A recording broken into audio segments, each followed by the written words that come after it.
পাশে। আপনারা দেখছেন নিউজ বাংলা প্রতিদিন। আমি গীতা।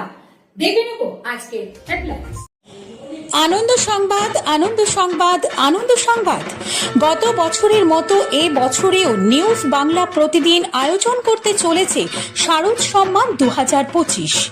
পশ্চিমবাংলার সমগ্র জেলা জুড়ে চলবে এই শারদ সম্মান 2025-এর কর্মকাণ্ড।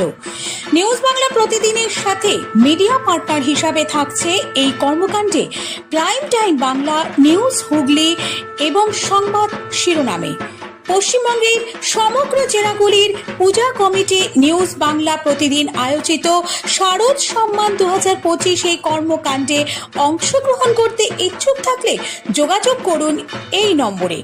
আমাদের হোয়াটসঅ্যাপ নম্বর 9339703166 এবং আমাদের ফোন নম্বর 9339703166। পশ্চিম বাংলার সমগ্র দুর্গাপূজা কমিটিগুলিকে জানাই নিউজ বাংলা প্রতিদিনের এই কর্মকাণ্ডে সাদর আমন্ত্রণ। জয় মা দুর্গেশ্বরী।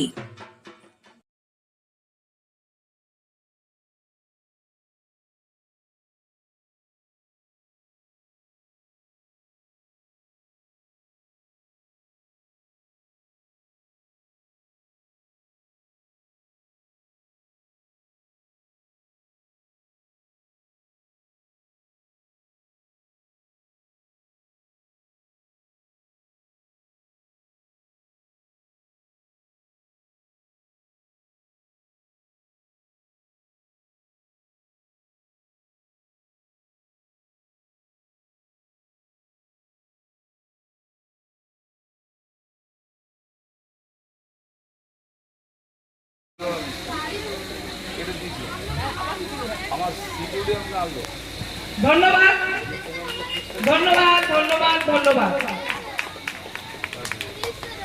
এরপরে আমি আরেকজনকে রচনা এসেছিল এখানে আপনাদের কাছে, আমাদের এমপি বস্ত্রদান হচ্ছে, স্কলারদের এখানে প্রাইজ দেওয়া হয়েছে, তার জন্য আমি আন্তরিকভাবে কৃতজ্ঞতা জানাচ্ছি। এখানে অ্যাডভোকেট সাহেব আছেন, আমাদের ভাই একটা গান করছেন এত সুন্দর, রীতা আছে এখানে, স্বপন এবং আমার এই এলাকার গুরুজনেরা, মা ভাই ও বোনেরা। একটা সময় এই এলাকায় প্রচুর এসছে, যখন ছাত্র যুব রাজনীতি করতাম অনেক এসছে আগে। কাবাস দান করার অধিকার আমাদের কারো নেই, ঈশ্বর আল্লাহ ছাড়া। আমি বলবো সম্বর্ধনা দেওয়া হয়েছে বস্ত্র দিয়ে, তার জন্য আমি রীতাকে ধন্যবাদ জানাচ্ছি। আর এই যারা এখানে পুরস্কৃত হয়েছেন, যারা স্কলার, যারা এটা করলে কি হয়, ছেলেমেয়েরা আরো বেশি স্পিড পায় পড়াশোনা। আমিও বস্ত্রদান করি, রক্তদান করি। জগদ্ধাত্রী পুজোতে প্রায় 2000 লোককে কম্বল, শাড়ি মা জুগিয়ে দেয়, তাই করতে পারে। এখানে রচনা এসেছিল, রচনা বক্তব্য রেখে গেছে আপনাদের কাছে। আজকে অ্যাকচুয়ালি আমি বৈচিত থেকে প্রায় খন্ডান পর্যন্ত প্রায় 16 কিলোমিটার রাস্তা মিছিল করেছি। তার মানে বুঝতে পারছেন যে আমার অবস্থা ছিল।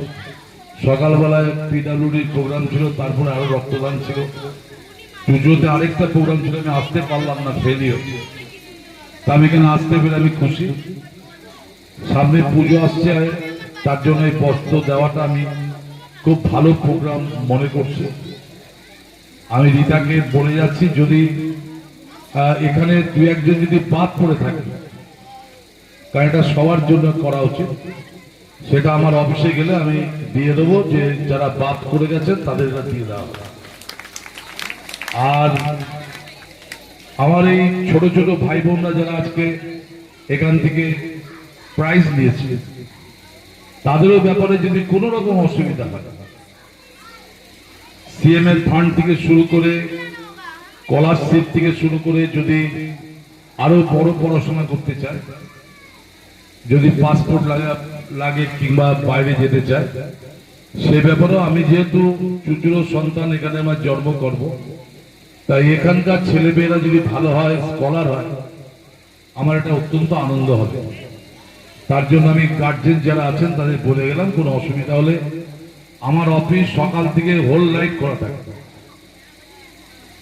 হোল নাইট খোলা থাকে কি জন্য? যে আমি চুচুড়োর বিধায়ক হইনি, আমার অনেক সেন্টিমেন্ট ছিল, আমি এখানে দাঁড়াইনি, ওর জন্য খুব কম ভোটে হেরে গেছিলাম।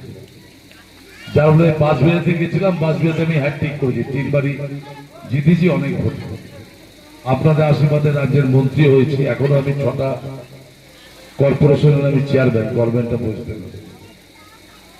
তা আমি চুচুড়োর মানুষের জন্য আমার একটা আলাদা টান আছে।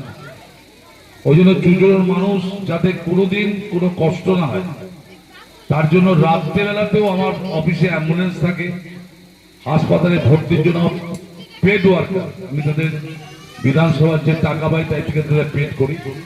4টে ছেলে আছে হাসপাতালে ভর্তি করার জন্য।